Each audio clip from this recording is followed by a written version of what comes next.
আজকে আমি আপনাদেরকে হাদিস থেকে দলিল সহকারে শুনিয়ে দেব, আপনাদেরকে জানিয়ে দিব যে দুই বিষয়ের উপর আমল করে আপনি জান্নাতি, আর দুই বিষয়ের উপর আপনি আমল করে আপনি জাহান্নামী।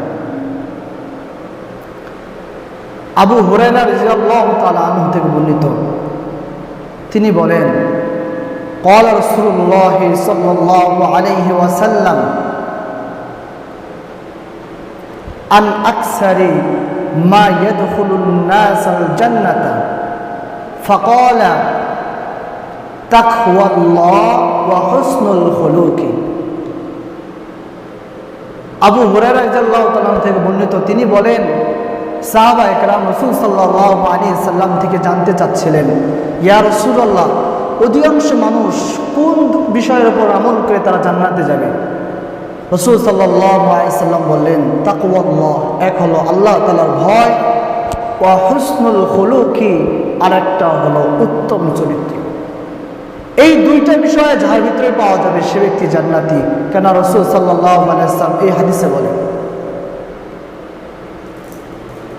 ওয়াসুইলা আন আকসারি মা ইউদখিলুন নাসা আন-নার। সাহাবায়ে জিজ্ঞাসা করলেন, ইয়া রাসূলুল্লাহ, অধিকাংশ মানুষ কি আমল করলে তারা জাহান্নামে চলে যাবে, কি কাজ তাদের ভিতরে বিরাজমান থাকলে তারা জাহান্নামে চলে যাবে? ফাকালা আল ফাহমু। রাসূল সাল্লাল্লাহু আলাইহি সাল্লাম বলেন, জবানের হেফাজত। যে ব্যক্তি জবানের হেফাজত করতে পারবে না সে ব্যক্তি চিরস্থায়ী জাহান্নামে যাবে। এটা আমার কথা না, আল্লাহ রাসূল সাল্লাল্লাহু আলাইহি ওয়াসাল্লাম হাদিসে বলেন। এজন্য ভাই, আমাদেরকে আল্লাহ তাআলার ভয় আমাদের ভিতরে রাখতে হবে। শুধু মুখে বললে হবে না যে আমি আল্লাহকে ভয় করি, এবং আমার চরিত্রকে উত্তম চরিত্র বানাইতে হবে। মানুষ যেন আমার চরিত্র দেখে বলতে পারে যে না, অমুকের চরিত্রটা ভালো। কিন্তু আপনার আমার চরিত্র এরকম ফুলের মতন পবিত্র যে মানুষের কাছে আপনারা আমার কথা বলে মানুষ আমার নাম নেওয়ার একটা গালি দেয়। এরকম চরিত্র নিয়ে কবরে গেলে কবর কিন্তু আপনাকে ছাড় দিবে না। কবর থেকে ছাড় পেতে হলে আপনাকে তাকওয়াল্লাহ ওয়া হুসনুল খুলুক, উত্তম চরিত্র এবং খোদাভীরু নিয়ে আপনাকে কবরে যেতে হবে।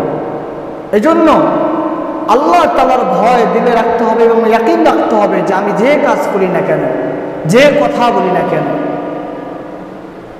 যা কিছু করি না কেন, সব কিছু দেখেন একমাত্র তিনি কে? আল্লাহ। তো প্রিয় ভাই, চলুন আমরা আল্লাহ তাআলাকে ভয় করি এবং আমাদের চরিত্রকে ভালো করি, ইনশাআল্লাহ। তাহলেই আল্লাহ তাআলা আমাদেরকে জান্নাত দিবেন। ওমা তাওফিক ইল্লা বিল্লাহ। আসসালামু আলাইকুম ওয়া রাহমাতুল্লাহ।